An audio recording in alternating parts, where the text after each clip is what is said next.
Today we're in the park, and we're talking about books. Books.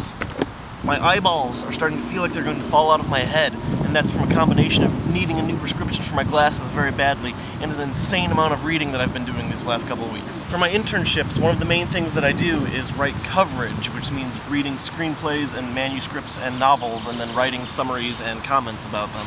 I've been doing this every day, averaging like 2 screenplays or a screenplay and half a novel, and it feels like exercise for my brain and torture for my poor eyes. I don't think I'm supposed to talk about the things that I'm reading for work, but I can talk about the book that I just read for fun, which is The Rules of Attraction. The Rules of Attraction is pretty much 300 pages of James Van Der Beek and his other artsy friends running around, going to parties, and doing drugs, and having a lot of feelings. And it's actually really good, and Brett's writing really highlights what is missing from a lot of the submissions that I've been reading for work, mainly subtext. Almost everything that goes on between these characters is written between the lines in glances and looks and body language, and they'll have conversations that are about one thing, but it's actually about something else, but deep under the surface it's really about a third thing. I also love his use of like throwaway symbolism. He'll give you something that seems kind of random and non sequitur, and the characters won't take any time to think about it or really consider it, but if the reader does, there's a lot to be found there.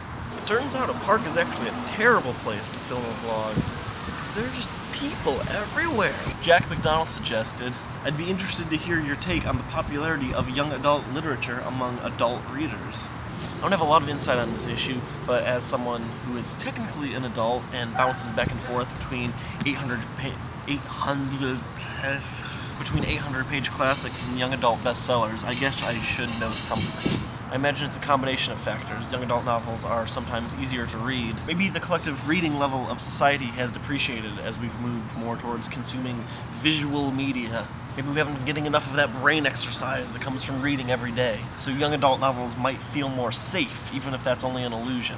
Maybe part of it is a nostalgia or a refusal to grow up. Being able to still sympathize with the lives of these younger characters might make an adult reader feel younger, because they're able to still connect with that story. Maybe that has to do with the general zeitgeist, that if adults can connect to something that the kids are reading, they'll feel like a kid again too.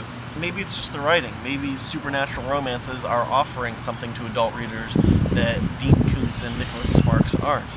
And maybe authors like Maureen Johnson and John Green are just writing really solid books that appeal to a large age range.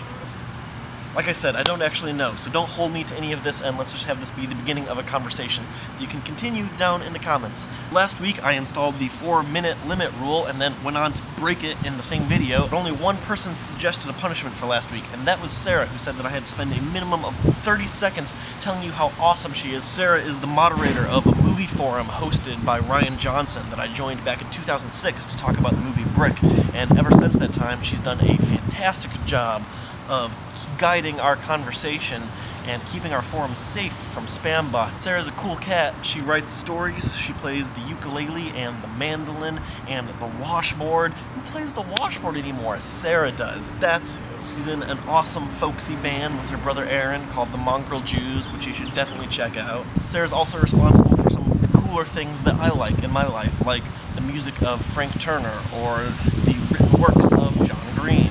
If your parents ever tell you that you shouldn't talk to strangers on the internet, Sarah is the proof that they are wrong. So click down here to check out videos of Sarah singing and stringing songs on her channel, and click up here to subscribe to my channel. New stories of me messing around and doing dumb stuff in the Southland every week.